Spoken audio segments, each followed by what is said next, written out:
होना तो ये चाहिए था कि नून लीग खुशियां मनाती, लेकिन अता तारड़ साहब को सरेआम एक कर्नल साहब ने गालियां दे दी हैं और वो बिल्कुल मां बहन पर उतर आए हैं। वो आपको सुनवाते हैं, लेकिन साथ साथ जो बैनुल अक़वामी मीडिया का रद्द अमल आया है, इंटरनेशनल मीडिया का रद्द अमल आया है, उसने एक तबाही फैला दी है और उसने पूरी दुनिया में बिल्कुल किरची किरची करके इन्हें रख दिया है, पूरी दुनिया में इन्हें उधेड़ कर रख दिया है और यह मामला अब कंट्रोल नहीं होगा। फिर जो साथ साथ ओवरसीज पाकिस्तानी है, खासतौर पर जो अमेरिकन पाकिस्तानी कम्युनिटी है, अमेरिका के अंदर जो पाकिस्तानी फिजिशियंस है, अमेरिका के अंदर जो फ्रेंड्स ऑफ पाकिस्तान है, अमेरिका के अंदर जो पैक है, पाकिस्तान अमेरिकन जो कम्युनिटी है, ये सोसाइटी है, उन्होंने बिल्कुल तबाही फैला दी है। 20 लोगों के नाम उन्होंने दे दिए हैं और वो अब ये क्या डिमांड करना है ये भी आपके सामने रखते हैं। और जो डोनाल्ड ट्रंप की हल्फबर्दारी होगी, उस हल्फबर्दारी के दौरान वहां पर जो ट्रक्स होंगे उनके बारे में बताया जा रहा है कि जनाब वो खैर आपके सामने रख देते हैं। लेकिन मैं पहले चाह रहा हूं कि ये अता तारड़ साहब को जब इन्होंने बकायदा से एक स्पेस शुरू की और स्पेस इन्होंने ये शुरू की कि 190 million pound mega corruption scandal, यानी अता तारड़ साहब उसके बाद नहा धोकर आए और ट्विटर के ऊपर इन्होंने कहा कि मैं इसके ऊपर बातचीत करूंगा। एक तो बंदा ही कोई नहीं था, मैं 3 लोग थे सिर्फ, और 3 लोगों में भी एक कोई कर्नल साहब थे, इन्होंने लिया और जो ही कर्नल साहब आए उन्होंने अता तारड़ साहब को किन किन अल्फाज में नवाजा है।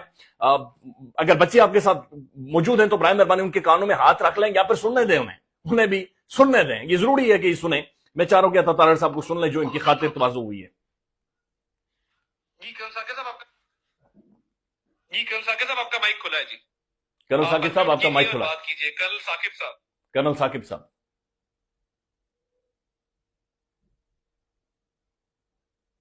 खोती का बच्चा, लानती गुरु, कंजरी का बच्चा, तुझे शर्म नहीं आती? लानती।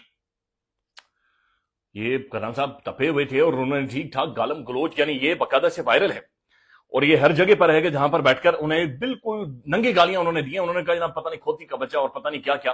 ये देखें, अब ये इज्जत और जिल्लत अल्लाह के हाथों में और अल्लाह खुद वो बेहतरीन फैसला करने वाला और खुद फैसले करता है। अब मैं सिर्फ बैनुल अक़वामी मीडिया की एक तस्वीर आपको दिखाना चाह रहा हूं, ये आप देखें। आई होप सो कि आपको अगर ये नजर आ रही हो, और ये सिर्फ आप देखिए, ये तमाम तर इंटरनेशनल मीडिया है।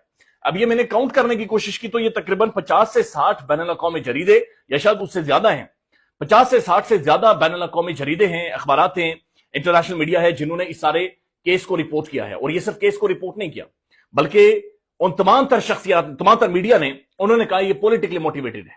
उन्होंने कहा ये इमरान खान के ऊपर जुल्म किया जा रहा है, इमरान खान के बेसिक राइट्स की वायलेशन की जा रही है। अब हैरानकुन तौर पर ये जो जज साहब ने फैसला दिया है, इस फैसले के अंदर जज साहब खुद भी ये लिखते हैं कि जनाब बहुत सारी चीजों पर हमारे पास शवाहिद मौजूद नहीं है, प्रोसिक्यूशन के पास ठोस शवाहिद मौजूद नहीं है, लेकिन चूंकि जो व्हाइट कॉलर क्राइम है उसमें ऐसे ही होता है, लिहाजा ये ऐसे ही चलेगा।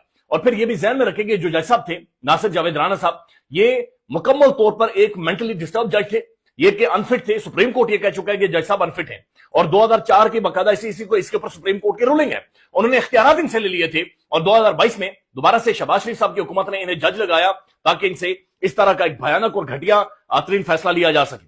अब जो कुछ एक मकरू किरदार, जिन्हें सिद्दीक जान साहब मकरू किरदार कहते हैं, लेकिन मैं मकरू उन्हें नहीं कहूंगा, मेरे ख्याल में मकरू कहना भी मकरू की तौहीन है।